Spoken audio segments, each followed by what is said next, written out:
বুখারী শরীফের ভিতরে এসেছে, স্যান্ডেলের ফিতা কাছা যদি ছিঁড়ে যায়, মানুষের কাছে চেও না, আমি আল্লাহর কাছে চাও। মাজারে গিয়া খবরদার কোন মাজারে গিয়া কিছু চাইবেন না, মাজারে গিয়া নিজের প্রয়োজনের কথা বলবেন না, পরিষ্কার হারাম হারাম কোনো সন্দেহ নাই। মাজারে গিয়া কিছু চাইবেন না, চাইবেন আল্লাহর কাছে। আপনি দেখুন ইউনূস আলাইহিস সালাম বিপদে পড়লেন, আপনি কি ইউনূস আলাইহিস সালামের চাইতে বেশি বিপদে পড়ছেন নাকি? কোন ইউনূস আলাইহিস সালামের চাইতে অত বড় বিপদে দুনিয়ার কোন মানুষ পড়ছে কোনদিন?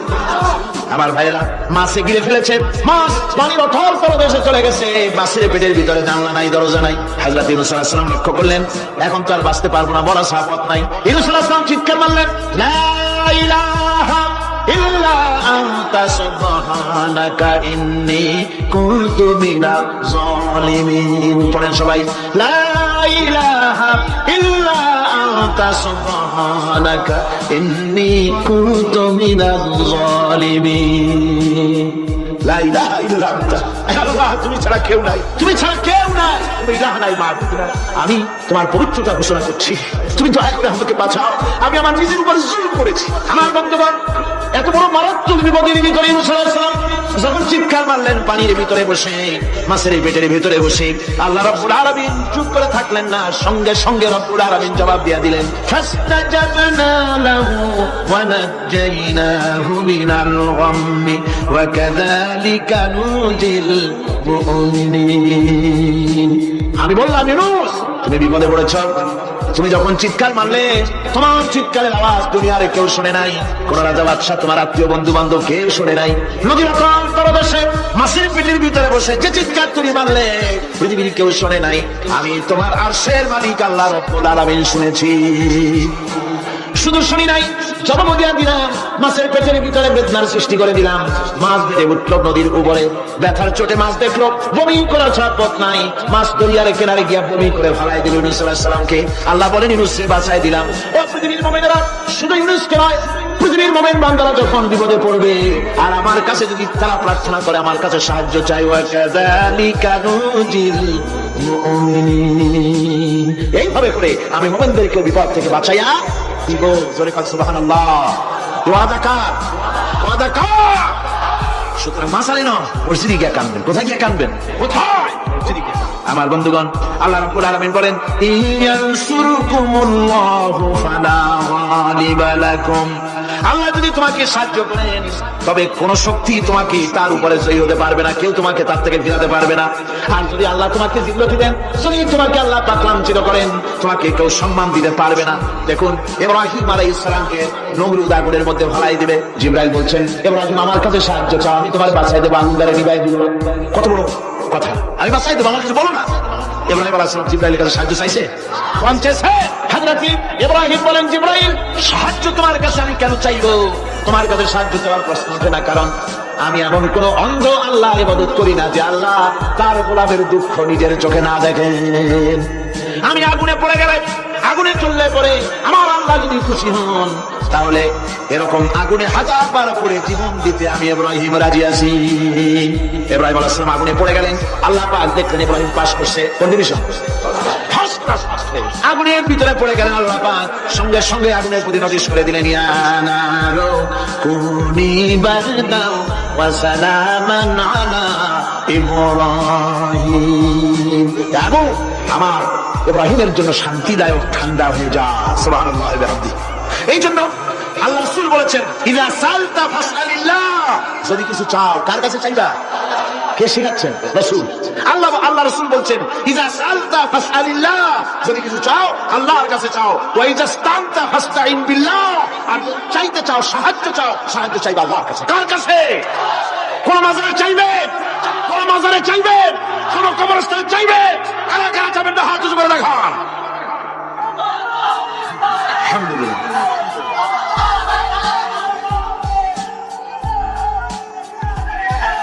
আলহামদুলিল্লাহ।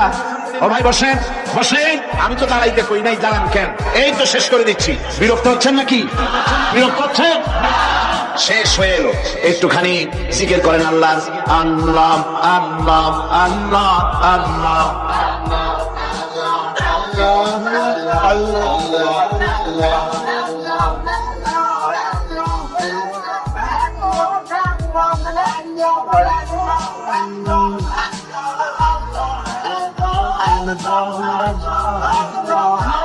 লা ইলাহা ইল্লাল্লাহ মুহাম্মাদুর রাসূলুল্লাহ।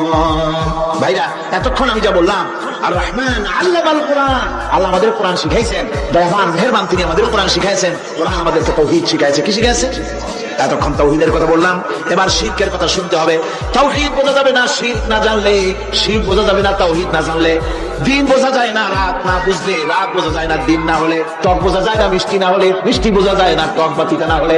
কথা বুঝতে পেরেছেন? একটার বিপরীত আর একটা, এটাকে বুঝতে হবে। সুতরাং শিরক এটা হচ্ছে আন্দাজ আর অনুমানের। শিরকের ভিত্তি আন্দাজ আর অনুমান। শিরকের ভিত্তি কি? এই কথাগুলি আমার না আমি কার কথা শোনাতেছি? আমি কি কেসা কাহিনী শোনাচ্ছি?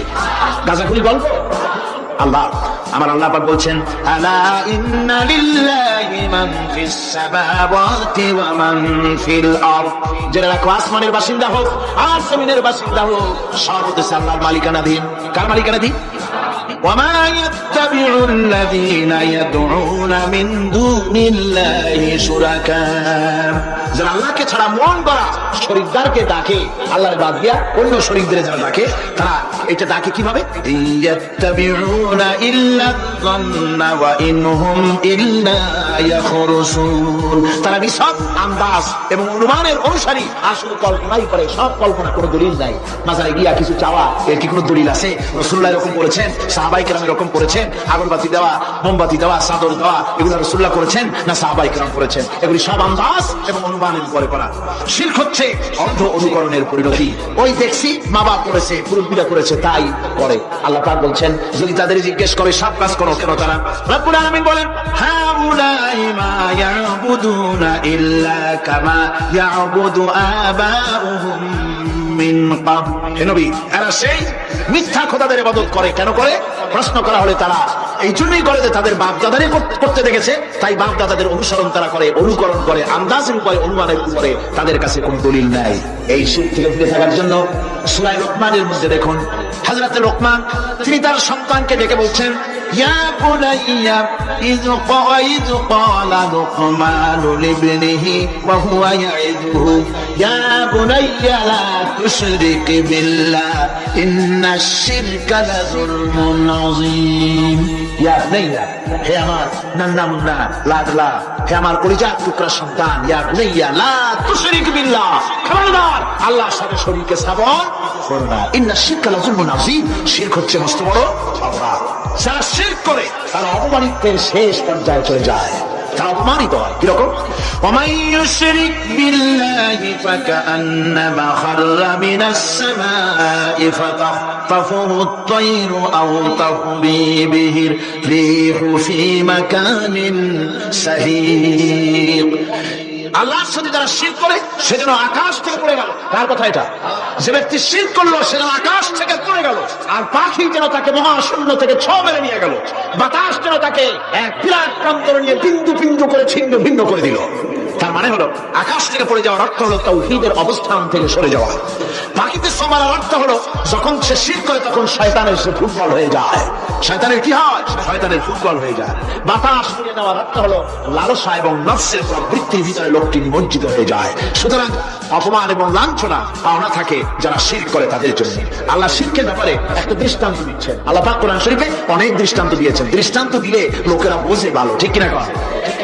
আল্লাহ পাক দৃষ্টান্ত দিচ্ছেন, ইয়া আইয়ুহান নাসু দুরিবা মাসালুন ফাসতাবিউ লাহু ইন্নাল্লাযীনা তাদউনা মিন দুনিল্লাহি লা ইয়াখলুকু যুবাবান ওয়া লাউ ইসতামাউ লাহু। আল্লাহ পাক বলেন, হে মানুষ সকল, আমি আল্লাহ একটা দৃষ্টান্ত দিতেছি, তোমরা শোনো। সুবহানাল্লাহ। আল্লাহ পাক বলছেন, আমি একটা দৃষ্টান্ত দেই, তোমরা শোনো। ফাসতামিউ লাহু, কান পাজা ভালো করে শোনো আমার দৃষ্টান্তটা। আমি আল্লাহর বাদ দিয়ে যারা অন্যদেরকে ডাকে প্রয়োজন পুরাবার জন্য, সন্তান পাওয়ার জন্য, স্বাস্থ্য ভালো হওয়ার জন্য, ঋণ মুক্ত হওয়ার জন্য, ইবাদত করার নিয়ত নিয়ে আমার বাদ দিয়ে তারা যারা ডাকে, যাদেরকে ডাকা হলো, ওরা তো মাছির মতো একটা প্রাণীও বানাইতে পারে না। ছোট্ট একটা মাছি বানাইতে পারে? জোরে বলেন, পারে? মাছির মতো প্রাণী বানানো তো দূরের কথা, ওয়াইয়াসলুবুহুম মুযযুবাবু শাইআ লা ইয়াস্তানকিযুহু মিনহু যাউফাত তালিব ওয়াল মাতলুব। ওই মাসি যদি তার কাছ থেকে কোনো জিনিস স্মরণ করে নিয়ে যায়, মাসির কাছ থেকে ওটা ফিরে রাখার ক্ষমতা তার নাই। মূর্তি বানানো হয় 10 খানা হাত, 20 খানা হাত, 40টা মাথা, সামনে ডাব আছে, চিড়া আছে, কলা আছে, মুড়ি আছে, কত খাবার। মাসিতে সব কিছু দিয়েছে, কুত্তায় দাঁড়িয়ে যদি গায়ে পেশাবো করে দেয়, এতগুলো হাত একটা হাত দিয়েও সরাইয়া দিতে পারে না। আল্লাহ পাক বলেন দাউফাত তালিবু ওয়াল মাতলুব। যাদের কাছে ওরা চায়, ওই আশ্রয় প্রার্থী আর আশ্রয়দাতা দুটোই দুর্বল। হাদিস শরীফে এসেছে, একবার এক মুশরিক রাসূল করিম সাল্লাল্লাহু আলাইহি ওয়াসাল্লামের কাছে এসেছেন একটা ভাঙ্গা ঠ্যাং ভাঙ্গা কল্লা ভাঙ্গা একটা মূর্তি নিয়ে। হুজুর বলছেন যে তোমার এই মূর্তিটার কল্লা ঠ্যাং ভাঙ্গা কেন? সে ব্যক্তি কইল যে হুজুর এটা হলো আমার খোদা, বিপদ আপদ থেকে বাঁচার জন্য সবসময় বলে রাখি, না জানি কোন সময় কোন বিপদে পড়ে যায়। পথে চলতে গিয়ে পেশা আমার ভাবলাম খোদারে নিয়ে এই কাম করুন, তার রাস্তার উপরে দাঁড় করে রেখা এরপরে আমার কাজ সারলাম। এসে দেখি খোদার মাথা থেকে শুরু করে পা পর্যন্ত খালি ভিজা। ভাবলাম খোদার শরীর ভিজা, নিশ্চয়ই কোনো বরকতের পানি হবে। কোলে তুলে নিয়ে সাফ আরম্ভ করলাম। সারতে গিয়ে টের পাইলাম যে গন্ধ লাগে টক টক। আশ্চর্য কথা, বরকতের পানি এরকমের শাসাল গন্ধ, নাক ছিঁড়ে যাওয়ার মতো। বিষয়টা কিসের বলছে? এদিক ওদিক তাকায় দেখি দূরে একটা কুত্তা দাঁড়ানো আর তার নিচের থেকে পানি টপকাচ্ছে। তখন বুঝলাম কি বরকতের পানি। কয় হুজুর মেজাজটা খারাপ হয়ে গেল, খোদাটা ঠ্যাংনা না হুফরিয়া ঠ্যাং ধরে বললাম তুই খোদা না হুদা? কুত্তার পেশাব দিয়ে নিজেরে বাঁচাইতে পারো না, আমারে বাঁচাবি কেমনে? কাসার দিয়ে কল্লা ভাঙে ফেলাইছে। হুজুর জিজ্ঞেস করলেন আমার কাছে কেন এসেছো? মুশরিক ব্যক্তি বলছেন ইয়া রাসূলুল্লাহ, জীবনের ভুল বুঝতে পেরেছি, আমি এখন তাওহীদের শরবত পান করতে এসেছি। নবীজি বললেন পড়ো লা ইলাহা ইল্লাল্লাহু মুহাম্মাদুর রাসূলুল্লাহ। আল্লাহ পাক কি সুন্দর করে বুঝাচ্ছেন, আমি ছাড়া কারো কোনো ক্ষমতা নাই। আল্লাহুল্লাযী খালাকাকুম সুম্মা রাযাকাকুম সুম্মা ইউমীতুকুম সুম্মা ইউহয়ীকুম। আল্লাহ বলছেন ও বান্দারা শোনো, আমি আল্লাহ তোমাদেরকে সৃষ্টি করেছি, শুধু সৃষ্টি করি নাই, খাবার দিয়েছি। কে দিয়েছেন খাবার? সৃষ্টি করেছি, খাবার দিয়েছি, এরপরে তোমাদের মৃত্যু করব, আবার মৃত্যুর উপরে আমি আল্লাহ তোমাদের জিন্দা করব। হাল মিন শুরাকাইকুম মান ইয়াফআলু মিন যালিকুম মিন শাই। তোমরা তাদের পূজা করো, তোমরা তাদের ইবাদত করো, আমি আল্লাহ ছাড়া আমি যে সব কাজ করি এই সব কাজ তোমাদের সব দেবদেবতারা করতে পারে? আল্লাহ বলেন পারে না। সুবহানাহু ওয়া তাআলা আম্মা ইউশরিকুন। তিনি পবিত্র, পবিত্র, পবিত্র। তারা যে সমস্ত কথা বলে আর আল্লাহর সাথে যে সমস্ত জিনিস দিয়ে শরীক স্থাপন করে তার থেকে আল্লাহ মহান, পবিত্র। আল্লাহ পাক বলেন দেখো আমার কত ক্ষমতা, চিন্তা করো। কুল আরাইতুম ইন আখাযাল্লাহু সামআকুম ওয়া আবসারাকুম ওয়া খাতামা আলা কুলুবিকুম মান ইলাহুন গায়রুল্লাহি ইয়াতিকুম বিহি। আল্লাহ পাক বলেন নবী আপনি বলেন, বলে দিন আল্লাহ যদি, তোমরা কি কখনো এই কথা চিন্তা করে দেখেছো, আল্লাহ যদি ইচ্ছে করেন তাহলে তোমাদের কানের শ্রবণ শক্তি আল্লাহ পাক বন্ধ করে দিতে পারেন, ইচ্ছে করলে তোমাদের চোখ দুটির দৃষ্টি শক্তি আল্লাহ পাক কেড়ে দিতে পারেন, ইচ্ছে করলে তোমার বিবেক বুদ্ধি সব লোক পায়া পাগলে পরিণত করে দিতে পারেন। পারেন কিনা জোরে কোন? আল্লাহ পাক বলেন কখনই কি সব কথা চিন্তা করেছো? ইচ্ছে করলে আমি তোমার শ্রবণ শক্তি বন্ধ করে দিতে পারি, চোখের দৃষ্টি শক্তি, চোখের নূর কেড়ে নিতে পারি, বিবেক বুদ্ধি লোপ পাওয়া দিতে পারি। এরপরে এগুলি যদি আমি করি, মান ইলাহুন গায়রুল্লাহি ইয়াতিকুম বিহি, তাহলে আমি আল্লাহ ছাড়া মন কি আছে? আবার তোমার দৃষ্টি শক্তি ফিরাই দিতে পারে, আবার তোমার শ্রবণ শক্তি ফিরাই দিতে পারে, আবার তোমার বিবেক শক্তি ফিরাই দিতে পারে। আছে কি কেউ? আছে? আল্লাহ পাক বলেন নবী আপনি বলেন আমার নিয়ামত খাও, লাভালাভি করো, আমার নিয়ামত খাও, পানি খাও, মাছ খাও, গোশ খাও, যে পানি না হলে তোমাদের জীবন বাঁচে না। কুল আরাআইতুম ইন আসবাহা মাউকুম গাওরান ফামান ইয়াতিকুম বিমাইন মাঈন। নবী বলে দিন সমুদ্রের পানি, দরিয়ার পানি, কুয়ার পানি, পাতালের পানি, সমস্ত পানি যদি আমি আল্লাহ শুকায় দেই, তাহলে এমন কোন খোদা তোমার আছে নতুন করে পানি আমদানি করে দিতে পারে? কি সুন্দর করে আল্লাহ বুঝাচ্ছেন। সুবহানাল্লাহ, সুবহানাল্লাহ। আল্লাহ পাক আবার বলেন শোনো বান্দারা, ও নবী আপনি মানুষকে ভালো করে বুঝান। কুল আরাইতুম ইন জাআলাল্লাহু আলাইকুমুল লাইলা সারমাদান ইলা ইয়াউমিল কিয়ামাহ নবী ভালো করে বুঝান, আমি যদি এই রাত্রটাকে টেনে কিয়ামত পর্যন্ত লম্বা করে দেই, এই রাত যদি আর সকাল না হয়, মান ইলাহুন গায়রুল্লাহি ইয়াতিকুম বিদিয়া, আমি আল্লাহ ছাড়া কি আছে রাতের অন্ধকার দূর করে দিয়ে সূর্যের আলো দিতে পারে? আছে কে? আফালা তাসমাউ, তোমরা শুনতে পাও না? কান নাই? আল্লাহ পাক বলছে শুনতে পাও না? ইচ্ছে করলে আমি তা করতে পারি। শুধু তাই নয়, কুল আরাইতুম ইন জাআলাল্লাহু আলাইকুমুন নাহারা সারমাদান ইলা ইয়াউমিল কিয়ামাহ, আমি যদি ইচ্ছে করি দিনটাকে টেনে নিয়ে কিয়ামত পর্যন্ত লম্বা করে দিতে পারি। মান ইলাহুন গায়রুল্লাহি ইয়াতিকুম বিলাইলিন তাসকুনুনা ফীহি আফালা তুবসিরুন, তাহলে আমি আল্লাহ ছাড়া কোন শক্তি এমন আছে যে দিনের আলোর ঝলকানি দূর করে দিয়ে রাতের পর্দা এনে তোমার জন্য শান্তির ঘুম এনে দিতে পারে, শান্তিপূর্ণ পরিবেশ সৃষ্টি করে দিতে পারে? কি আছে আমি আল্লাহ ছাড়া? তোমরা কি দেখতে পাও না? শুনতে পাও না? কান নাই? চোখ নাই? আল্লাহ পাক এভাবে করে মানুষকে সুন্দর করে করে শীত থেকে বাঁচার জন্য বলছেন সমস্ত ক্ষমতা হচ্ছে আমি আল্লাহর। সমস্ত ক্ষমতা কার? আল্লাহ পাক বলেন এই শীত যদি ছেড়ে না দাও, আমি সামান্য কারো কাছে যদি সন্তান কামনা করো, স্বাস্থ্য কামনা করো, মুক্তির কামনা করো, জেনে রাখো কুল তামাত্তাউ ফা ইন্না মাসীরাকুম ইলান নার। আল্লাহ পাক বলেন ওদের বলে দেন ফুর্তি করো, খাও, জন্মের মতো লুটে ফুটে খাও, এরপরে জায়গা হবে জাহান্নাম। জায়গা হবে কোথায়? শীত যারা করে তাদের জায়গা হবে জাহান্নাম। আল্লাহ বলে দিয়েছেন ইন্নাহু মান ইউশরিক বিল্লাহি ফাকাদ হারামাল্লাহু আলাইহিল জান্নাহ ওয়া মাওয়াহুন নার, যে ব্যক্তি শিরক করবে তার জন্য আল্লাহ পাক জান্নাতকে হারাম করে দিবেন। নাউজুবিল্লাহ, আল্লাহর জান্নাত হারাম, যারা শিরক করবে তাদের জন্য বেহেশত কি? আমার বন্ধুগণ, বড় মারাত্মক কথা। খবরদার, এই শিরক থেকে আমাদেরকে বাঁচতে হবে। আল্লাহ সব গুনাহ মাফ করবেন।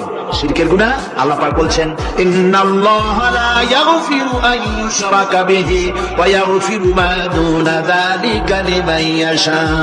আল্লাহ রাব্বুল আলামিন শিরকের গুনাহ মাফ করবেন না, সমস্ত গুনাহ মাফ হয়ে যাবে।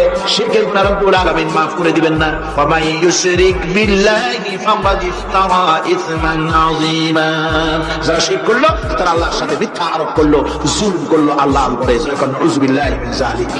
ভাই আমার, সুতরাং আমাদেরকে ডাকতে হবে একমাত্র আল্লাহ পাককে। কাকে ডাকতে হবে? আল্লাহ পাককে ডাকতে হবে। তিনি আমাদের সমস্ত প্রয়োজন মিটিয়ে দিবেন। এই বিশ্বাস আছে তো? এই বিশ্বাস হয়েছে? আল্লাহ পাক বলছেন ওয়ালা তাদউ মিন দুনিল্লাহি মা লা ইয়ানফাউকা ওয়া লা ইয়াদুররুকা ফাইন ফাআলতা ফাইন্নাকা ইযাম মিনাজ জালিমিন। আল্লাহকে ছেড়ে এমন শক্তিকে কেন ডাকো যে শক্তি তোমার কোনো ফায়দা করতে পারবে না, কোনো ক্ষতিও করতে পারবে না, এমনকি ওরা নিজেদেরও কোনো উপকার করতে পারে না। আল্লাহ পাক আরো বলেন ওয়াইয়ামসাসকাল্লাহু বিদুররিন ফালা কাশিফা লাহু ইল্লা হুয়া, আল্লাহ পাক যদি কোনো বিপদ দেন, ওই বিপদ থেকে তোমাকে কেউ ফিরাইয়া দিতে পারে না।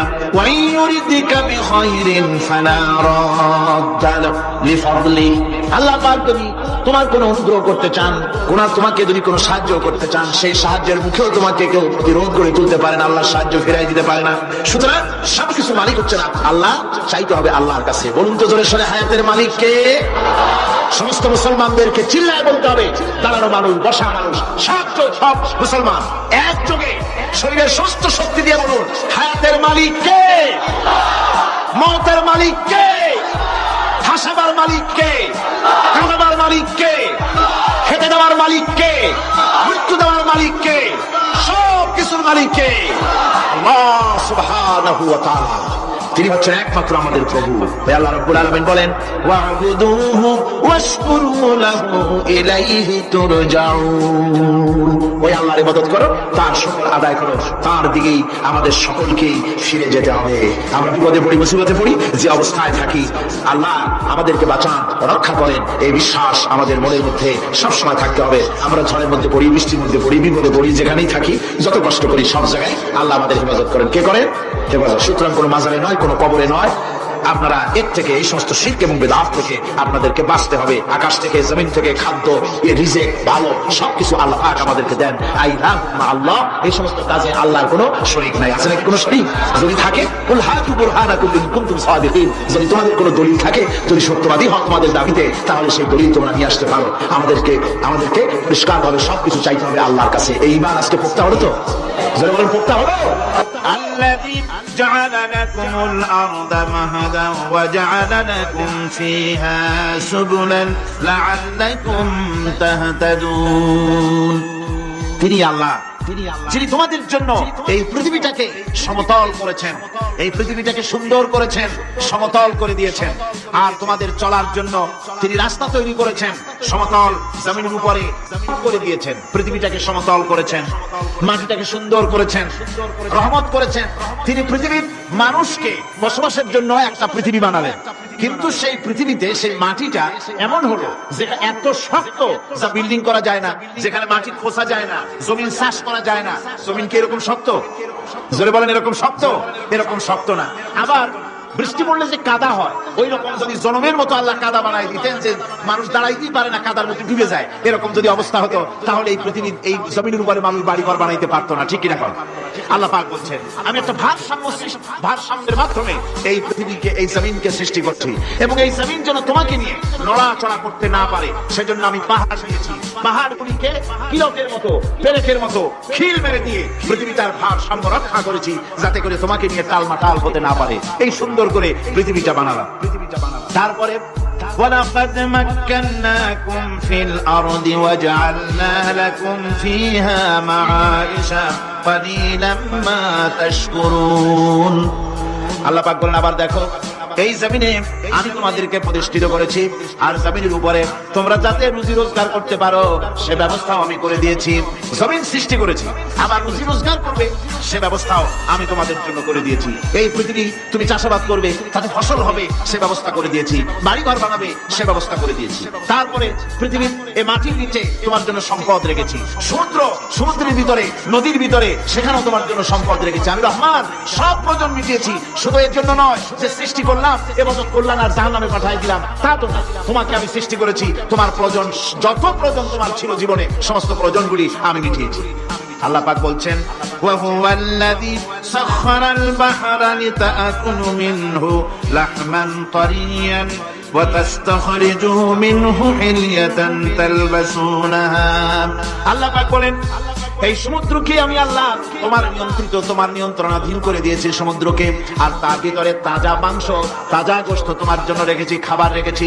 আবার তুমি পরিধান করতে পারো এমন জিনিসও, ব্যবহারের জিনিস সমুদ্রের মধ্যে রেখে দিয়েছি। তার মানে হলো সমুদ্রের ভেতরে, তার ভিতরে মাছ রয়েছে, টাটকা মাছ আছে, মণিমুক্তা আছে। স্থলভাগে পৃথিবীর মাটির উপরে যত জিনিস আছে, যত নিয়ামত আছে, সমুদ্রের তলদেশে তার কোনো অংশে কম নাই, বরং তার থেকে আরো বেশি আছে। মাটির উপরে যত নিয়ামত আছে, সম্পদ আছে, মাটির তলায় তার থেকে কোনো অংশে কম নাই, অনেক নিয়ামত মাটির তলায় আছে। খনিজ দ্রব্যগুলি মাটির তলায় থাকে। সমুদ্রের তলদেশে অসংখ্য নিয়ামত আল্লাহ রাব্বুল আলামিন রেখেছেন। বলছেন আমি হচ্ছে রহমান, আমার দয়ায় ভরা, আমি তোমার সমস্ত প্রয়োজন আমি আমার দয়া দিয়ে আমি মিটিয়েছি। আমার ভাইরা, আল্লাহ সুবহানাহু ওয়া তাআলা তিনি হচ্ছেন রহমান, তিনি হচ্ছেন রহমান। বলেন তিনি কি? দয়ার সাগর, যিনি মানুষের সমস্ত প্রয়োজন মিটিয়েছেন, তিনি কোরআন অবতীর্ণ করেছেন। আমি আল্লাহর দয়ার কথা রহমান শব্দে ব্যাখ্যা আপনাদের সামনে করে সামনে এগোচ্ছি।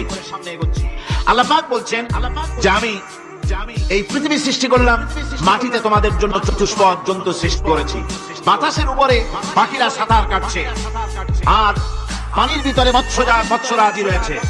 এই সমস্ত প্রাণীগুলি আত্মরক্ষার জ্ঞান আমি দান করেছি, তারা তোমাদের জন্য উপকার করে। সেই পশুগুলি পশম দিয়ে তোমাদের কাপড় চোপড় তৈরি হয়, তারপরে তার চামড়া তোমরা পরিধান করো। এই পশুগুলিও তোমাদের জন্য আমি এক নিয়ামত হিসেবে দিয়েছি। وَالْأَنْعَامَ خَلَقَهَا لَكُمْ فِيهَا دِفْءٌ وَمَنَافِعُ وَمِنْهَا تَأْكُلُونَ। আল্লাহ সুবহানাহু ওয়া তাআলা বলেন আমি মানুষের জন্য পশু তৈরি করেছি, চতুষ্পদ জন্তু সৃষ্টি করেছি, যার পশম দিয়ে তোমাদের জন্য শীতের পোশাক তৈরি হয়। আপনারা যে এই যে চাদর গায়ে দেন, কম্বল গায়ে দেন, এগুলো কার পশম? পশুর পশম। পশুগুলির, জন্তুগুলির পশম দিয়ে আপনাদের জামা কাপড়গুলি তৈরি হয়। তারপরে এই পশু আপনাদের জন্য বাড়িতে পাহারা লাগায়। আল্লাহ পাক বলছেন এছাড়া এই পশুগুলি আমি এমন নিয়ামত দান করেছি, সমুদ্রের ভিতরে, জমিনের উপরে, মাটির তলায়, আবার আকাশের উপরে, জমিনের উপরে বিচরণশীল জীবগুলিও তোমার জন্য তৈরি করেছি। ওয়া তাহমিলু আসফালাকুম ইলা বালাদিন লাম তাকুনু বালিগিহি ইল্লা বিশাক্কিল আনফুস। আল্লাহ পাক বলেন এই পশুগুলি তোমাদের আরো অনেক উপকারে আছে। তোমাদের বোঝাগুলি, বড় বড় বোঝাগুলি তারা এক শহর থেকে আর এক শহরে, দূর থেকে দূরান্তরে পিঠে করে তারা বহন করে নিয়ে যায়, যা তোমরা বহন করতে পারতে না। তোমাদের জন্য দারুণ কষ্ট হতো, মুসিবত হতো। এই ধরনের বোঝাগুলি, পশুগুলি তোমাদের জন্য বহন করে নিয়ে যায়। গাধা, ঘোড়া, হাতি, আপনাদের বোঝাগুলিকে, বিরাট বিরাট বোঝা যা টানতে ট্রাক লাগে, মানুষের জন্য কষ্ট হয়, এই বোঝাগুলিও এই পশুর দ্বারা আল্লাহ পাক বহন করায় থাকে। আল্লাহ পাক বলছেন ইন্না রাব্বাকুম লারাউফুর রাহিম, নিশ্চয়ই তোমাদের রব, তিনি তোমাদের প্রতি অত্যন্ত দয়াশীল, তার দয়া পৃথিবীর চতুর্দিকে ছড়িয়ে আছে। তিনি আমাদেরকে এই কোরআন নাযিল করেছেন, এই কোরআন আমাদেরকে শিক্ষা দিয়েছেন এমন এক রহমান যার দয়া পৃথিবীর চতুর্দিকে সর্বত্র ছড়িয়ে আছে। আল্লাহর দয়া চতুর্দিকে কি ছড়িয়ে আছে? কোন? আল্লাহর দয়া, আল্লাহর মহব্বত, আল্লাহর করুণা সর্বত্র ছড়িয়ে আছে। আল্লাহ পাক বলছেন পশু সৃষ্টি করলাম, পশুগুলি তোমাকে পাহারা দিল, তার গোশত তোমরা খেলে, তাকে দিয়ে তোমরা মাল বহন করলে, তার পশম দিয়ে জামা কাপড় বানালে। আরো দেখো কি করলাম এই পশু দিয়ে, ওয়া ইন্না লাকুম ফিল আনআমি লাইবরা নুসকিকুম মিম্মা ফি বুতুনিহি মিন বাইনি ফারথিন ওয়া দামিন লাবানান খালিসান সাইগান লিশ-শারিবিন। আল্লাহ রাব্বুল আলামিন বলেন চতুষ্পাদ জীবের মধ্যে বুদ্ধিমান ব্যক্তিদের জন্য নিদর্শন রয়েছে, যারা বুদ্ধিমান তাদের জন্য নিদর্শন রয়েছে। দেখো তোমার গাভীগুলি, এগুলি জমিনের ঘাস খেলো, এই ঘাস খাওয়ার পর তার শরীরের ভিতরে রক্ত তৈরি হলো, পেশাব হলো, ময়লা হলো। সেই পেশাব, ময়লা, রক্ত ইত্যাদির ভেতর থেকে আমি তোমাদের জন্য দুধ তৈরি করে দিলাম। যেখান থেকে পেশাব বের হলো, পায়খানা বের হলো, তার পাশের থেকে স্বচ্ছ, সুন্দর, সুমিষ্ট, সুস্বাদু দুধ আমি তোমাদের জন্য বের করে দিলাম। সুবহানাল্লাহ ওয়া বিহামদিহি। দেখুন এই দুধ আল্লাহ পাক তৈরি করলেন। কাগজ তৈরি হয় যে মিল, কলকারখানায়, পেপার মিল। আপনারা যদি কোনো পেপার মিলে জানতো যে দেখবেন কাগজ তৈরি হয় গাছ দিয়ে। এই গাছগুলি মিলের মধ্যে, মেশিনের মধ্যে ঢুকানো হয়, মেশিনের ভিতরে গাছটা ঢুকে মেশিনের তাপে, বৈদ্যুতিক তাপে এই গাছগুলি গলে যায়, পানি হয়ে যায়।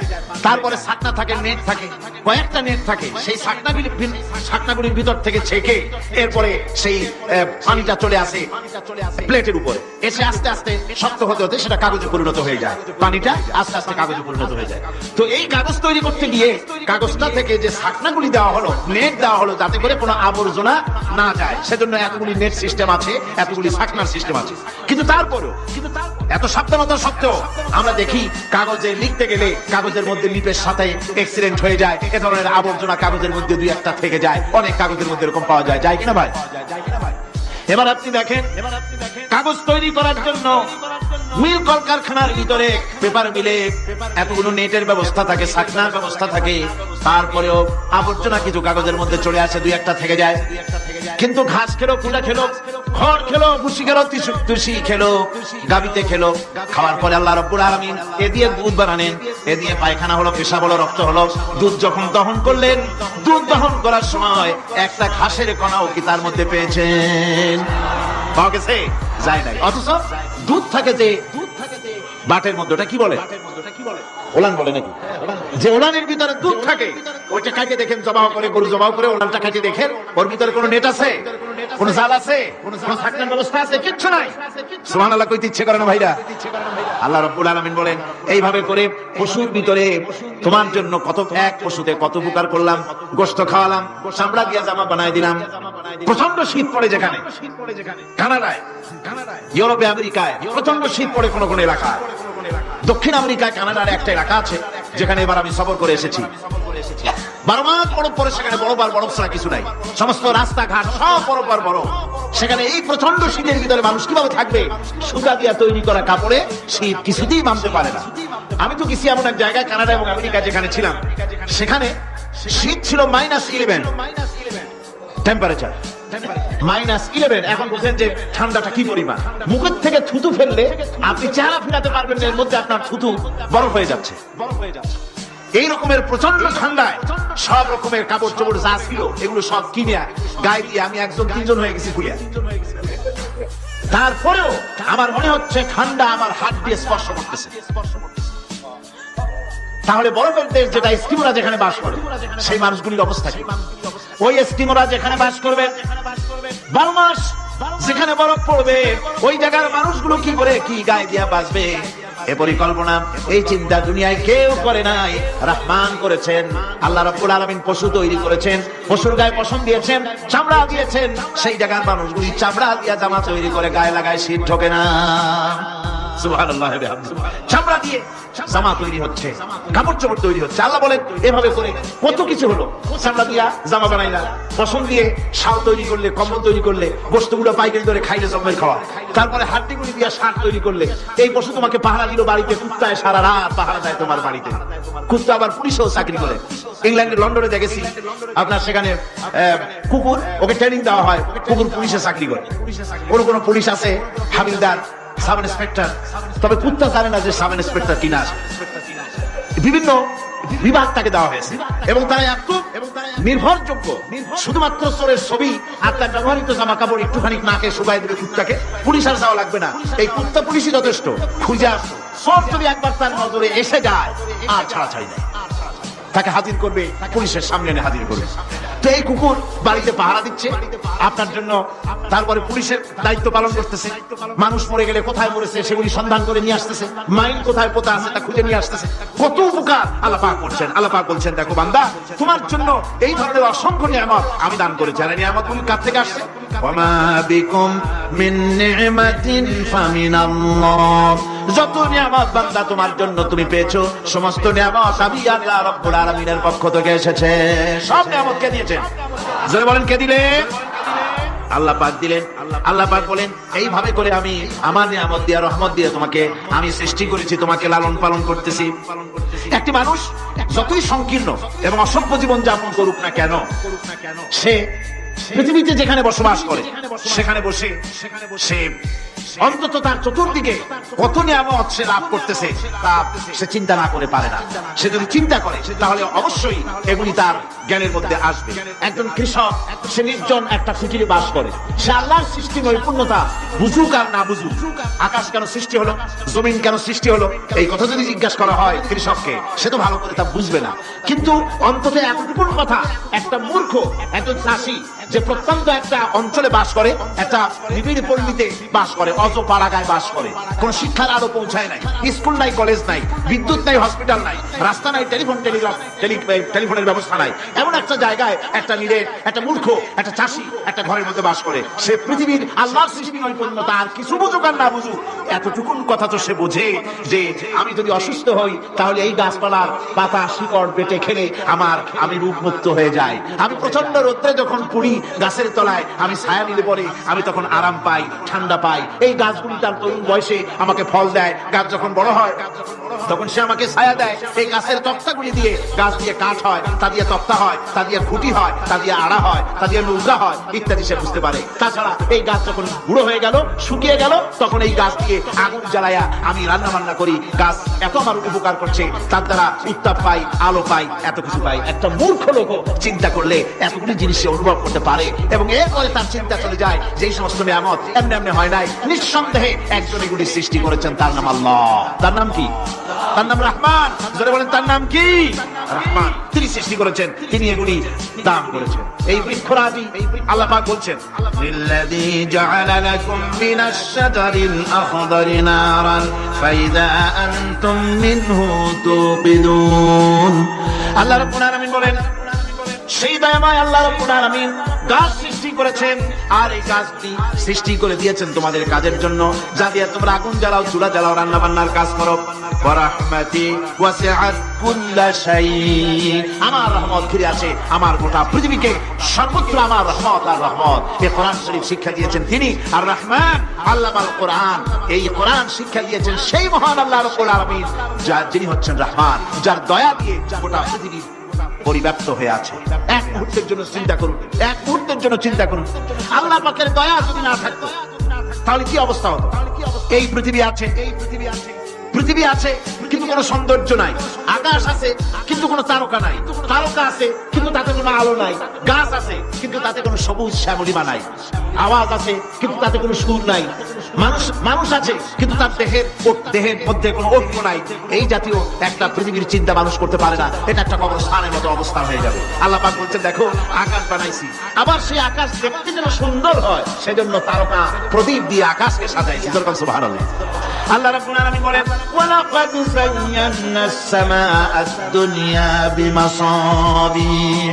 আল্লাহ পাক বলেন এই দুনিয়ার আকাশ খানিকে তারকা প্রদীপ দিয়া সাজায় রেখেছি মনের মতন, দেখো তুমি তাকাইয়া কি সুন্দর করে নয়নবিরাম দৃশ্য আকাশ বানালাম, চতুর্দিকে তারকা রাত্রে ফুটে উঠলো, যা দেখলে মানুষের নজর, মানুষের সুন্দর তার চক্ষু শীতল হয়ে যায়। ধরে বলেন সুবহানাল্লাহ।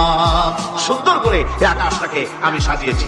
তারপরে الذي خلق سبع سماوات طباقا ما ترى من خلق الرحمن من تفاوت। স্রষ্টা তিনি সপ্ত আকাশ রচিলেন থরে থরে, কোন ত্রুটি হেরিবে না তার পূর্ণ সৃজন পরে।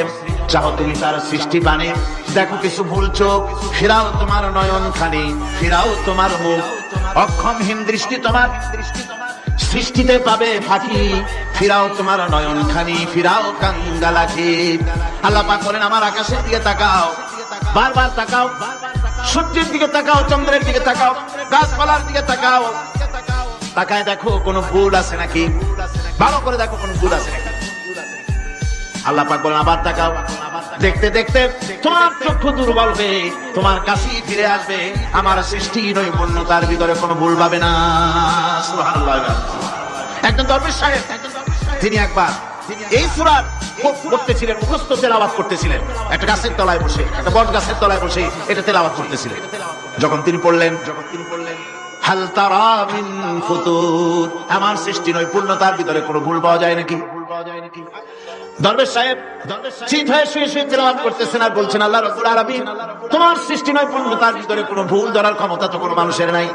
তবে একটা জিনিস আমার নজরে পড়লো, এই যে বিরাট বট গাছটা, পৃথিবীতে যত গাছ আছে যেমন গাছ তেমন ফল, তাল গাছটা যেমন ফল ও তেমন, নারকেল গাছটা যেমন ফলটাও তেমন, কিন্তু এত বড় বিশাল বট গাছ ফল হতেছে ছোট ছোট ট্যাবলেটের মতো,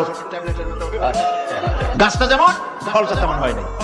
আল্লাহ এটা ভুল না, তুমি বলেছো যে দেখো কোনো ভুল টুল আছে নাকি, তুমি ভুল তো না, আমার চোখে এটা লাগলো, যেমন গাছ তেমন ফল হয় না। দরবেশ সাহেব শীত হয়ে শুয়ে শুয়ে তেলাওয়াত করছেন, মনের মধ্যে এই চিন্তা আসলো গাছটা যেমন তেমন ফলটা হলো না।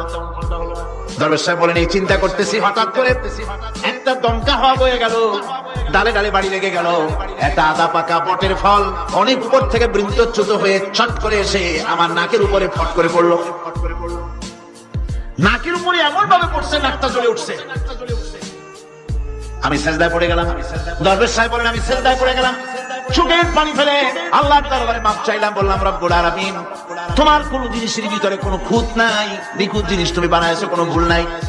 আমি চিন্তা করেছিলাম নারকেল গাছ যেমন তার ফল তেমন, তাল গাছ যেমন তার ফল তেমন, বট গাছটা যেমন তেমন ফল, আমার আন্দাজ মতো আমার চিন্তা মতো যত বড় বট গাছ তত বড় ফলটা যদি হতো, বটের ফলটা যে পজিশন নিয়ে আমার নাকে পড়েছিল, গাছ যেমন ফল তেমন হলো, নাকও যেত আমার মাথাও যেত।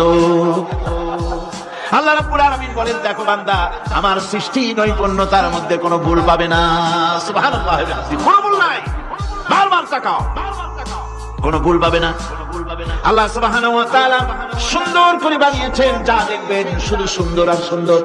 সুবহানাল্লাহ বলে শুধু সুন্দর, ফুলের সৌন্দর্য দেখেন, গাছের সৌন্দর্য দেখেন, জমিনের সৌন্দর্য দেখেন, পাখির সৌন্দর্য দেখেন। আল্লাহ পাক যা বানালেন সবগুলিকে আল্লাহ পাক সুন্দর করে করে সৃষ্টি করেছেন, সব বিষয় গুছিয়ে সুন্দর করে করে বানিয়েছেন, অসুন্দর করে কিছু বানান নাই। ফুল দেখতে কত সুন্দর, ফুলের থেকে ফল হয়, সে ফল হওয়ার জন্য ফুলের পুংকেশর আর স্ত্রী কেশরের মিলন করতে হয়, তো ফুল তো চলতে পারে না, এই মিলনটা কেমনে হবে? এই জন্য আল্লাহ পাকের রুচি দেখেন, আল্লাহ পাকের রহমত দেখেন, আল্লাহর কুদরত চিন্তা করুন। সুবহানাল্লাহ বিহামদিহি। ফুল সুন্দর জিনিস, ফুলের চাইতে আর কিছু সুন্দর আছে নাকি? এত সুন্দর ফুল, এই পুংকেশর এবং স্ত্রী কেশরের বিনিময়টা কে করবে? এইটা করার জন্য আল্লাহ পাক এই দায়িত্ব তেলাপোকাকে দেন নাই, দিচ্ছেন নাকি? আরশোলাকে দিছেন, ছার পোকাকে দিছেন, কুল পোকাকে দিছেন, তাতে ফুলের ইজ্জত নষ্ট হয়। ফুল যেমন সুন্দর, আল্লাহর রুচি, আল্লাহ রাব্বুল আলামিনের সৌন্দর্য বোধ কত বিরাট, কত মহান আল্লাহ পাক। ফুল যেমন সুন্দর, ওই সুন্দর ফুলের উপরে তেলা পোকা পড়লে ফুলের সৌন্দর্য নষ্ট হবে। এই জন্য আল্লাহ পাক ফুল যেমন সুন্দর, ওই পুংকেশর আর স্ত্রী কেশরের মিলন ঘটাবার জন্য রব্বুল আলামিন সুন্দর প্রজাপতির ব্যবস্থা করেছেন। ফুলও যেমন সুন্দর, প্রজাপতিও সুন্দর। প্রজাপতির ডানায় কোন শিল্পী কোন তুলি দিয়ে এত রং লাগালো, সুবহানাল্লাহ বিহামদিহি, সুবহানাল্লাহ বিহামদিহি। আল্লাহ পাক বলছেন, এমনি সুন্দর করে বানালাম, মানুষ বানাইছি, সে মানুষের সৌন্দর্য দেখো। দুইটা চোখ দিলাম দেখার জন্য, চোখ জন্য। এখন এই চোখ দুটা যদি কুমিরের মতো আল্লাহ গোল বানাই দিত, চোখ গোল এরকম কুমিরের মতো দেখতে বিশ্রী হল। চোখ দুটোকে আল্লাহ টানা টানা করেছে, চোখের উপরে ফুল লাগিয়েছে, তাতে আবার পশম দিয়েছে, চোখে পিসি দিয়েছে, চোখের ভিতরে মণিটা কালো করেছে, আর চতুর্দিকে সাদা অংশকে নীলাভ করেছেন যাতে কালোটা আরো ফুটে ওঠে। সুবহানাল্লাহ বিহামদিহি। কত সৌন্দর্য আল্লাহ রাব্বুল আলামিন মানুষকে দিয়েছে। আল্লাহর রহমতের ওয়াজ সারা বছর করলেও তো ফুরাবে না, এত রহমত, এত দয়া আল্লাহ সুবহানাহু ওয়া তাআলা। তো মানুষ আল্লাহ কি সুন্দর করে বানালেন। একবার একজন দরবেশ সাহেব রাস্তা দিয়ে যাচ্ছেন, প্রতিমধ্যে তিনি দেখতে পেলেন নদী থেকে এক কলসি পানি নিয়ে এক যুবতী সুন্দরী মেয়ে রাস্তা বেয়ে যেতেছে। দরবেশ সাহেব দাঁড়ায় গেলেন আর ওই যুবতীর দিকে এক নজরে তাকায় আছেন, চোখে পলক দেয় না। এরপরে যুবতী থমকে দাঁড়ায় গেল। আধা বুড়া মানুষ, দাড়ি অর্ধেক পাইকে গেছে, দেখতে দেখায় খুব বুজুর্গ মানুষ, কিন্তু রাস্তায় আমাদের একা পাইয়া এমনি করে তাকিয়ে আছে, আর চোখ দিয়েও তো পানি পড়ে। ব্যাপারটা কি? দরবেশ কাঁদে কেন? প্রতিমধ্যে আমাকে একা পেয়ে দরবেশ কাঁদে কেন, তাকিয়ে আছে কেন? মহিলার চিন্তা জাগলো। শেখ সাদী রহমতুল্লাহ আলাইহি ঘটনা লিখেছেন, বাংলা কবিতার অনুবাদ করেছেন। একদা সুখদায়ক প্রমতা বদন, দর্শন করি মম ঝরিল নয়ন। হেসে কহে সেরু বসি সবিস্ময় মন, কহ দেখি মহাশয় কহ কি কারণ। বিষয় বিরাগী তুমি ভুবনে প্রচার, কি হেতু জন্মিল তব মানস বিকার। যুবতী মেয়েটি বলছে, ওগো দরবেশ সাহেব, হুজুর সাহেব, আমি একটা যুবতী মেয়ে লোক, রাস্তায় আমাকে একা পেয়ে আপনি আমার দিকে তাকায় আছেন আর কাঁদতেছেন। এই বৃদ্ধ বয়সে ভীমরতি হলে কেন? আমাকে দেখে কাঁদেন কেন আর এক নজরে কেন তাকায়ছেন? কারণটা কি? কি কুমতলব আছে? দরবেশ সাহেব বলছেন, হেসে কহিলাম বালে করহ শ্রবণ, নেত্র ঝরে তবু হেতু ভেব না এমন। রূপসী মেয়ে, তোমার জন্য আমি কান্দি, একথা একবারও চিন্তা করো না। যে শিল্পী রচিল এই সুধাংশু বদন, তাহার তরে ছড়ে নেত্র নয়নে জীবন। তোমার প্রেম পাওয়ার জন্য তোমাকে দেখে লোবাতুর এবং কামুক হয়ে তোমার দিকে তাকায়, কান্দি, একবারও ভেব না। আল্লাহর কসম আমি কাঁদতেছি, তোমার এত সুন্দর স্বাস্থ্য আর চেহারা যে আল্লাহ রাব্বুল আলামিন বানায় দিলেন, না জানি সেই আল্লাহ কত সুন্দর। যার সৃষ্টি এত সুন্দর সে আল্লাহ রাব্বুল আলামিন না জানি কত সুন্দর। আল্লাহ পাক সেই সুন্দর আল্লাহ রাব্বুল আলামিনকে দেখার তৌফিক যেন আমরা পাই। জোরে বলেন আমিন, আরো জোরে বলেন আমিন। আল্লাহ পাক বলছেন, আমি সুন্দর করে সব তৈরি করে দিয়েছি। বুঝবে তারা যারা চিন্তাশীল, যারা গবেষণা করে। ইন্না ফি খালকিস সামাওয়াতি ওয়াল আরদি ওয়া ইখতিলাফিল লাইলি ওয়ান নাহার লাআয়াতিন লিউলিল আলবাব। নিশ্চয়ই যারা নাকি জ্ঞানবান, তারা রাত এবং দিনের পরিবর্তন, আকাশ এবং জমিনের সৃষ্টি ইত্যাদির ব্যাপারে, এই সৃষ্টি নৈপুণ্যতার ব্যাপারে তারা চিন্তা করে, গবেষণা করে। রাত এবং দিনের পার্থক্য মানুষের জীবনকে জীবন পদ্ধতিকে দুই ভাগে বিভক্ত করেছে, রাত এবং দিন। দেখেন আল্লাহর রহমত এবং কুদরত সব জায়গায় রাত এবং দিন মানুষের জীবন চলার পথকে, জীবন পদ্ধতিকে কয় ভাগে ভাগ করেছে? দুই ভাগে। আল্লাহ পাক বলেন, ওয়াজআলনাল লাইলা লিবাসা ওয়াজআলনান নাহারা মাআশা। আমি রাতকে করেছি শান্তির বাহন, রাতকে করেছি আচ্ছাদন, শান্তির বাহন, আর দিনকে করেছি রোজগার করার জন্য। দিনের বেলায় রোজগার করবে, কামাই রুজি করবে, কল কারখানায় যাবে, খেতে খামারে যাবে, অফিস আদালতে যাবে, কাজ কাম করবে। এ কাজ করে করে শরীরের ভিতরে ক্লান্তি আসে, অবসাদ এসে যায়। আল্লাহ রাব্বুল আলামিন বলেন, আমি আবার রাত বানালাম। ওই রাতের বেলায় মানুষ যখন ঘুমায় যায়, এই ঘুম তার সমস্ত অবসাদ আর ক্লান্তি দূর করে দিয়ে সকাল বেলায় আবার তাজা মানুষ করে সমস্ত একেবারে পরিপূর্ণ কর্মক্ষম একজন মানুষে তাকে পরিণত করে দেয়। রাতটাকে আচ্ছাদন করে দিয়েছি, দিনের কোলাহল মুক্ত রাত। সূর্য সূর্যের আলোর ঝলকানি, তীব্র আলো নাই, চিৎকার নাই, আওয়াজ নাই। রাতের একটি অন্ধকার চাদর পরিয়ে দিলাম এই পৃথিবীর উপরে, রাতের একটি অন্ধকার চাদর পৃথিবীর উপরে পরিয়ে দিলাম। কোলাহল মুক্ত পৃথিবী, এখন সূর্যের তীব্র আলো আর নাই, এখন আরামে তুমি ঘুমিয়ে যাও, ঘুমাও, আবার সকালবেলা উঠে তুমি কাজ করবে।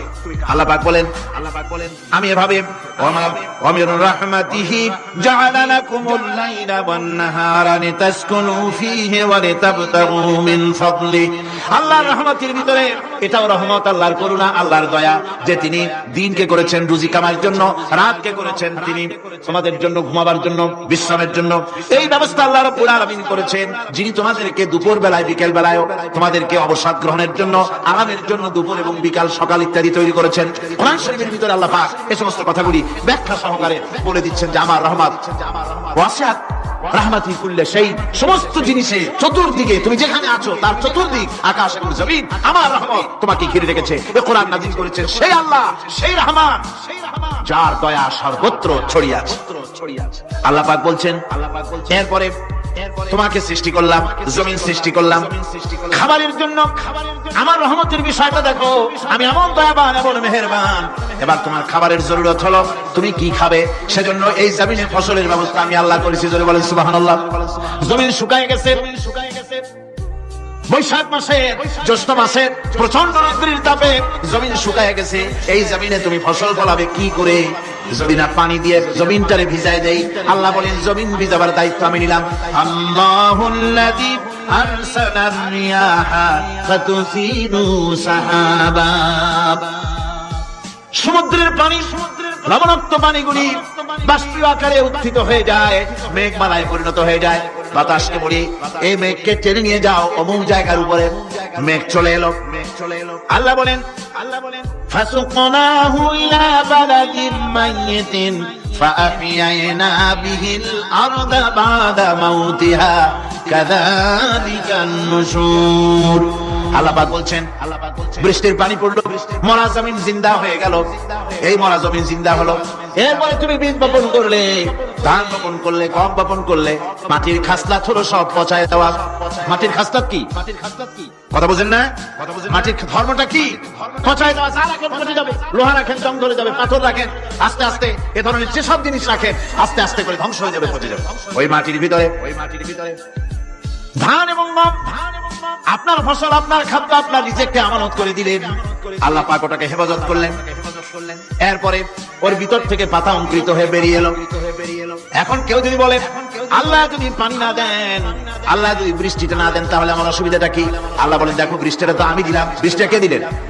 আল্লাহ পাক বলেন আফারাআইতুমুল মাআল্লাযী তাশরাবুন আনতুম আনসালতুমুহু মিনাল মুসনি আম নাহনুল মুনজিলুন। তোমরা যে পানি পান করো, আকাশ থেকে পানিটা কে বর্ষণ করে? তুমি করো না আমি করি? কে করে? জোরে কর। আল্লাহ পাক বলছেন আমি পানি বর্ষণ করি। সেই পানিটা, এই যে বঙ্গোপসাগরের পানি, আপনাদের কর্ণফুলীর পানি, মিষ্টি না নোনা? কি পানি? জোরে কর। এই নোনা পানি আকাশে উঠলো। আল্লাহ পাক বলেন ইচ্ছে যদি করতাম লাউ নাশাউ জাআলনাহু জাদান ফালাউলা তাশকুরুন। পানি উঠালাম, নোনা পানি, ইচ্ছে করলে লবণাক্ত অবস্থায় অবতীর্ণ করে দিতে পারতাম, জমিনের ফসল সব নষ্ট হয়ে যেত।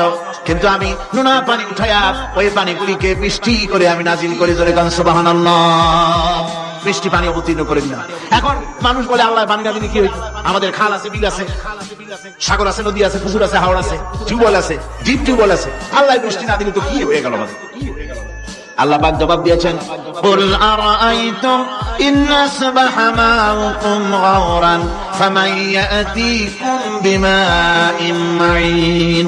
বলো দেখি সবে শুকাইয়া যদি যায় এই জমিনের পানি, তাহলে হেথায় তটনীর ধারাকে দিবে সবারে আনি। টিউবওয়েলের পানি, পাতালের পানি, দরিয়ার পানি, সাগরের পানি, হাওড়ের পানি, বিলের পানি সব যদি আমি আল্লাহ শুকায় দেই, আমি আল্লাহ ছাড়া এমন কোন শক্তি আছে যে মরা গাঙ্গে নতুন করে পানির জোয়ার এনে দিতে পারে?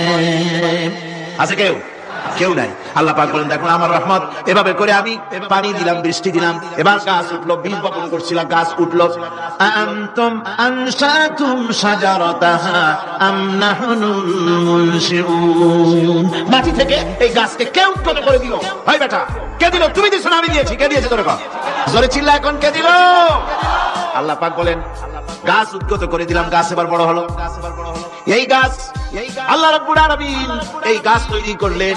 এই গাছ শুধু আপনার জ্বালানি দেয় না, গাছ শুধু ফল দেয় না, এই গাছ মানুষের জন্য, গাছ হচ্ছে বন্ধু। মানুষের জন্য গাছ কি? যখন কি বন্ধু, সেই বন্ধুরে জন্মের কাটা কাটবেন নাকি?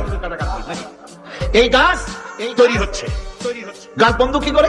গাছ বন্ধু হচ্ছে আমরা যে শ্বাস প্রশ্বাস নেই, মুখের থেকে নাকের থেকে যে শ্বাসটা ফেলি, সেটা হচ্ছে আমরা গ্রহণ করি বাতাস থেকে অক্সিজেন, ছেড়ে দেয় কার্বন ডাই অক্সাইড। এটা হচ্ছে বিষ। এটা কি? আমরা নিলাম পরিশুদ্ধ অক্সিজেন, নিলাম, ছেড়ে দিলাম এটাকে বিষ করে, এই বিষটা ছড়িয়ে গেল। এখন এই বিষ যদি আল্লাহ পরিশুদ্ধ করা কোন ফ্যাক্টরি না বানাতে, তাহলে পৃথিবীর সমস্ত প্রাণী মরে যেত। সুবহানাল্লাহ কইতে ইচ্ছে করে না? আল্লাহ পাক কি ব্যবস্থাটা করলেন? কোন দুনিয়ার ফ্যাক্টরি নাই মানুষ যে বিষাক্ত করে দেয় আবহাওয়াকে, সেটাকে রিফাইন করার ব্যবস্থা মানুষের কাছে নাই। আল্লাহ ব্যবস্থা করেছেন কি? আল্লাহ পাক গাছ বানায় দিলেন, গাছের সবুজ শ্যামল রং, ঘাসের সবুজ শ্যামল রং, তার খাদ্য হতেছে আপনি যেটা ছেড়ে দেন, আপনার জন্য যেটা বিষ সেটা হচ্ছে তার জন্য খাদ্য। কার্বন ডাই অক্সাইড গাছ টেনে নেয়, সারা রাত টানতে থাকে অক্সিজেন থেকে, বাতাস থেকে সারা রাত টানতে থাকে কার্বন ডাই অক্সাইড, খাবার হিসাবে সে টেনে নেয়। আর দিনের বেলা যখন রোদ ওঠে, সূর্যের উত্তাপ আর গাছের সবুজ রং দুটোতে মিলে এক প্রকারের রন্ধন ক্রিয়া হয়, রাধা হয়। সেই রান্নার মাধ্যমে গাছের ভিতর থেকে গাছ আবার অক্সিজেন মানুষের জন্য, প্রাণীর জন্য ছেড়ে দেয়। সুবহানাল্লাহ। তো গাছ আপনার জন্য বন্ধু। একদিকে গাছ আপনার এই কাজ করলো, ফার্নিচার বানাইলো, ছায়া দিল, ফল দিল। আল্লাহ পাক বলেন এই গাছগুলি কে তৈরি করলো? মিয়া তুমি করছো না? আমি করছি। আমি আমার রহমত দিয়ে তোমার গাছ বানাই দিলাম। এরপরে ফসল দিলাম, ফসল হলো, তোমার তরি তরকারি হলো, সবকিছু তোমার হয়ে গেল। এবার ফসল দেখা মানুষে যখন দেখে জমিনে বড় বড় ধানের গোছা হয়েছে, মোটা মোটা ধানের গোছা হয়েছে, মোছে তখন তেল মাখিয়ার নতুন নতুন গানের আয়োজন করে। এবার ফসল বেশি হয়েছে, গান, থিয়েটার, বাজনা, গুনাগার বিবি, কত রকমের গানের ব্যবস্থা করে ফেলে। জমিনে ফসল আর মুখে তেল মাখে আনন্দে। আল্লাহ রাব্বুল আলামিন বলেন লাউ নাশাউ লাজআলনাহু হুতামান ফাযান্তুম তাফাক্কাহুন, আমি যদি ইচ্ছে করি তোমার জমিনের সমস্ত ফসলটাকে আমি সম্পূর্ণ কুটায় পরিণত করে দিতে পারি, তুষে পরিণত করে দিতে পারি। পারেন না? ধানের ভিতরে আল্লাহ যদি চাউল না দেন তাহলে সব তুষ হয়ে যাবে না? তখন কি করবেন আপনারা? কি করবেন? বাংলাদেশ তখন হরতালের দেশ। যখন আপনি দেখলেন যে জমিনে ধান এবার সব তুষ হয়েছে, তখন আল্লাহর বিরুদ্ধে হরতাল করেন। লাভ হবে কিছু? লাভ হবে? আল্লাহর বিরুদ্ধে আপনারা অনশন ধর্মঘট করেন, লাভ হবে কিছু? কোন লাভ হবে? আল্লাহ রাব্বুল আলামিন বলেন কোন লাভ হবে না, বরং তোমরা তখন বলবে ইন্না লামুগরামুন বাল নাহনু মাহরুমুন। কপালে তখন আঘাত করবে, পরাঘাত করতে থাকবে আর বলবে যে আরে কপাল পোড়া হয়ে গেলাম, হতভাগ্য হয়ে গেলাম, বঞ্চিত হয়ে গেলাম, আল্লাহর রহমত থেকে সর্বনাশ হয়ে গেল। তখন কপালে আঘাত করা ছাড়া আর কিছুই করতে পারবে না। আল্লাহর বিরুদ্ধে মিছিল চলে না, সমাবেশ চলে না, বিক্ষোভ চলে না, হরতাল চলে না। মহান আল্লাহ রাব্বুল আলামিন বলছে দেখো এইভাবে করে তোমার ফসলের ব্যবস্থা আমি আল্লাহ করেছি। আমি রহমান, আমি আল্লাহ পাক কি এমন রহমান। আজ জমিনের ফসল বৃদ্ধির জন্য ইউরিয়া, সুপার সালফেট, সালফার সারের ব্যবস্থা হয়েছে, নানান জাতের সারের ব্যবস্থা হয়েছে। যখন এই সার মানুষ তৈরি করতে শেখে নাই, আবহমান কাল থেকে এই জমিনের জন্য সারের ব্যবস্থা কে করেছেন? জোরে কোন? আল্লাহ পাক বলেন আমিন আয়াতিহি আইয়ুরিকুমুল বারকা খাওফান ওয়া তামা। আমার অসংখ্য নিদর্শনাবলীর মধ্যে এটাও একটি নিদর্শন যে আকাশে বিদ্যুৎ চমকে মেঘের গর্জন হয়। এটি বিদ্যুৎ চমকে গর্জন হয়, এর মধ্যে রয়েছে মানুষের জন্য ভীতি এবং আশা। তারা ভয় পায়, আর এর মধ্যে আশাও রয়েছে। আশাটা কি? আশা হচ্ছে এই যে বিদ্যুৎ যে বছর যত বেশি চমকায় মেঘে, সে বছর জমিনে ফসল তত বেশি বাড়ে। কৃষিবিদরা বলেছেন বিদ্যুৎ যত বেশি চমকায় জমিনের ফসল তত বেশি বাড়ে। সুবহানাল্লাহ। এর একটা সিস্টেম আছে, সেই সিস্টেম অনুযায়ী আল্লাহ জমিনে ফসল বাড়ায় দিলেন। আল্লাহ ফসল দিলেন। এবার আপনার আল্লাহ পাক বলছেন দেখো ফসল দিলাম, ধান হলো, চাউল হলো, মাছ হলো, গোশ হলো, সব হয়ে গেছে, এখন তুমি খাবে।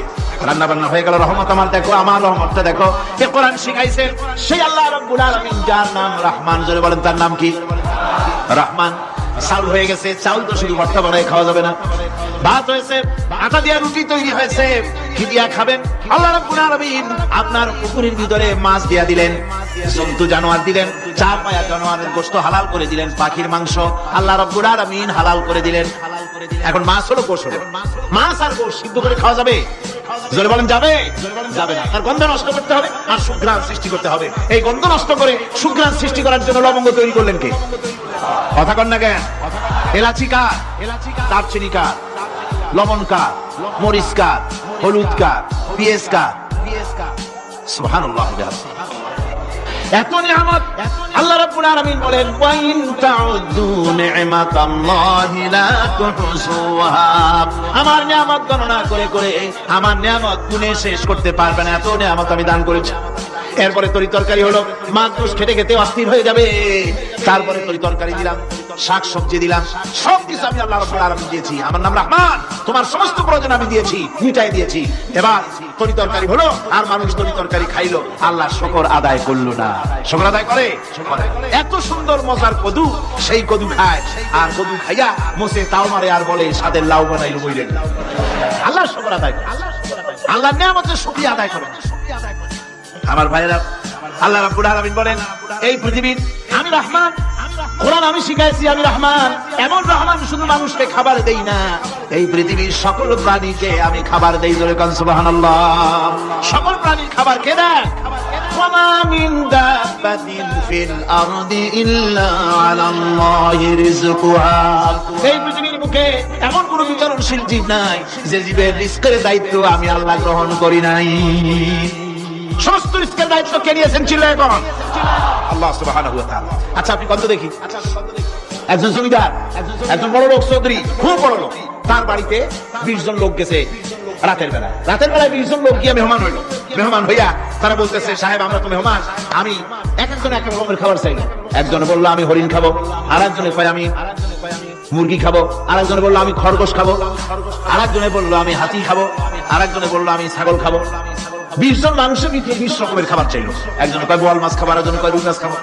20 জনে 20 রকমের খাবার দাবি করলো।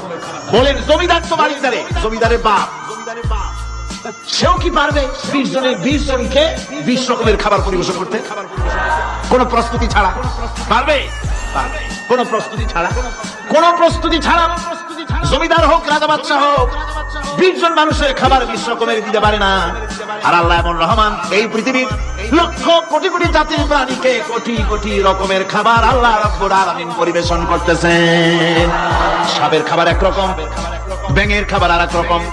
ব্যাঙে যা খায় সাপে তা খায় না, সাপে যা খায় ব্যাঙে তা খায় না। হাতির খাবার, গন্ডারের খাবার, ভল্লুকের খাবার, বাঘের খাবার, সিংহের খাবার, মানুষের খাবার, ছাগলের খাবার, মুরগির খাবার, মশার খাবার, সার্বকার খাবার, সমস্ত খাবার ভিন্ন ভিন্ন। আবার সমস্ত খাবারের মধ্যে আল্লাহ রাব্বুল আলামিন আলাদা আলাদা করে দিয়েছেন। এমন রহমান, আপনার পেট ভরবেন শুধু স্বাস্থ্য বাড়াবার জন্য, পেট ভরে খাওয়া দরকারটা ছিল। আল্লাহ পাক দেখলেন যে না, শুধু পেট ভরলে তো এরকম খাইতে চাইবে না, তাই আল্লাহ রাব্বুল আলামিন জিহ্বা দিয়ে দিলেন যাতে করে মজা লাগে আর খায়। সব